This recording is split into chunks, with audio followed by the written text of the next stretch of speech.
fans, what's up? Welcome back to my channel. I hope you're having a good day so far. And today let's talk about my environment and setup. So this is going to be part 3 of the series, and today I'd like to talk about the media that I use, because when I first started I just used to use orchid mixes that you can get from the garden center.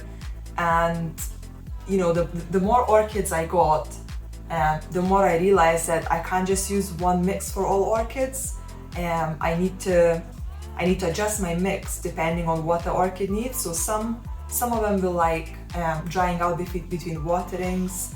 Some of them like to stay quite moist throughout the whole period until its next watering. So based on that, I actually started kind of building up my own mixes. So let's just jump right into it, and I'll show you what I've got, what I'm using, and how I'm combining it all together. Okay, so here is basically all the different media that I use for my orchids.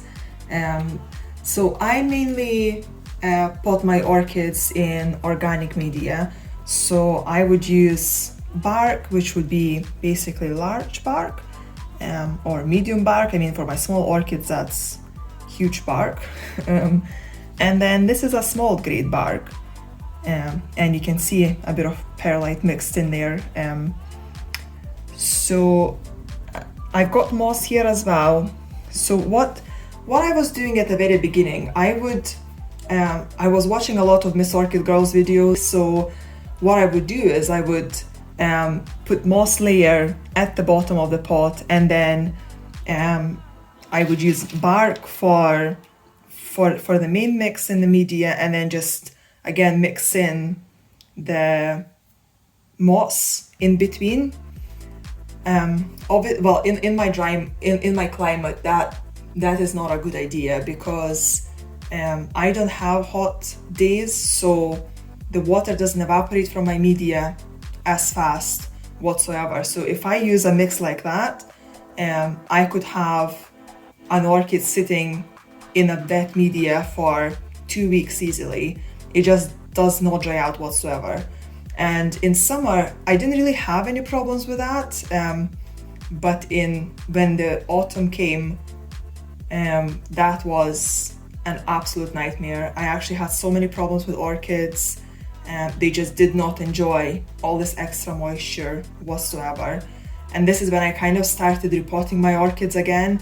And that's why I've got quite a few of them, although they haven't been in my collection for very long. Most of them have been repotted at least twice. So what I started doing is I wanted to get as much aeration in my pots as I can. And the way I do it is I use leca. So this leca here is, you can see it's not just round balls, it's all shapes and sizes, which works for me even better because it creates more air holes. So I would put leca at the very bottom of the pot, and then I would use either small bark or large bark, depending on the orchid. If it wants extra moisture, I would add ceramis in the mix, and I also add perlite for kind of extra aeration. Although because this perlite is quite small, as you can see, to be honest, I think it probably clogs up my media more than it provides aeration. So I don't know if I will be using this too much. I've also got charcoal here. I don't know if it works or not, but a lot of people seem to use it. Some people actually pot their orchids in charcoal alone and they don't use anything else. But what I do is I would just mix it in a little bit within the bark. Apparently it should keep the media sweet, so when the bark is degrading and becoming acidic, the charcoal is supposed to kind of neutralize that. to keep the media sweet. But if that's true or not, I have no idea. And to be perfectly honest, I don't know if my orchids will ever stay in a pot long enough, for them to need any charcoal. So let me show you a couple of examples where, how I'm potting my orchids and what kind of mixes I used for different types of orchids, and I'll explain a little bit more why. Okay, so I pulled a few examples. So for example, this Tolumnia here is potted in large bark. So as you can see, there's nothing else, and it's also potted in a basket. I started experimenting with baskets as well because obviously they got a lot of aeration. Because I started thinking that actually pots even with holes on the sides, maybe it's not enough. So maybe baskets are better, although they are usually a bit more clumsy than a pot. So I'm just experimenting. But Tolumnias like a lot of air. They like to dry out between waterings. They don't like to be potted in media at all. So I just use this large bark just so that I've got something around the roots. And when I water it, it probably dries out in maybe a day, maybe two in the very middle, but it dries out quite quickly. And then on the other hand, I've got this Macodes petola here, which it basically loves a lot of humidity. So what I've got in here is I've got leca at the bottom, which is not very easy to see, and then inside I've got the small bark, this one here. I've got Ceramis in here as well, and I've also this is the exception, and it's got the sphagnum moss as well. So I basically just cut it in small pieces, a few strands, and just mixed it in. So it's got some, you can see some of it here. So it's basically just mixed throughout the pot. There is not a lot in here, but it helps to just keep this humid basically pretty much the whole time.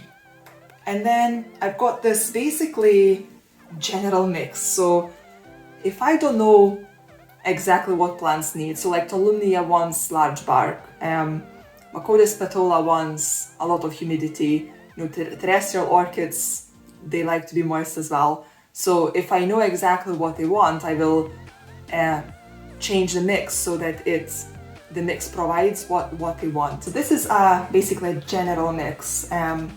So it's got leca at the bottom, and then inside the pot, it's basically a mix of small bark, large bark, and Ceramis. It's got perlite here as well, but as I said, I'm probably not going to use perlite too much anymore. But yeah, I don't put too much of large bark in it because otherwise everything else is so small that it just drops to the bottom of the pot. But I mix it in anyway for extra aeration so that the plants can actually dry out in 3-4 days, and then it gets basically it stays dry for 2 or 3 days until the next watering. And it seems to be, again, working pretty well. They get their wet dry cycle, but they stay moist for a bit, and that means that I can water my plants once a week. So basically the aim of mixing different type of media is to provide the plant what it needs, and that I would be able to water my plants once a week. There are a few exceptions, so Tolumnias, for example, because they need to dry out in a day or two, and then they would want to stay dry for a day, and then they would need a bit of water again, I would spray this basket to give it a bit more water again. But apart from that, all my plants get watered once a week. So I think that's it for today. I hope I covered everything, but if you've got any questions on any of these mixes or any of the media, please let me know, leave comments below, and also let me know what kind of media you guys use. Do you grow organically or inorganically? Have you tried both methods? What would you prefer? Yeah, let me know. I am actually experimenting with different media at the moment, so I would really like to know your views on different types, and I will try and experiment this year as well, and I'll take you along. So I hope you enjoyed this video, and happy growing. Bye!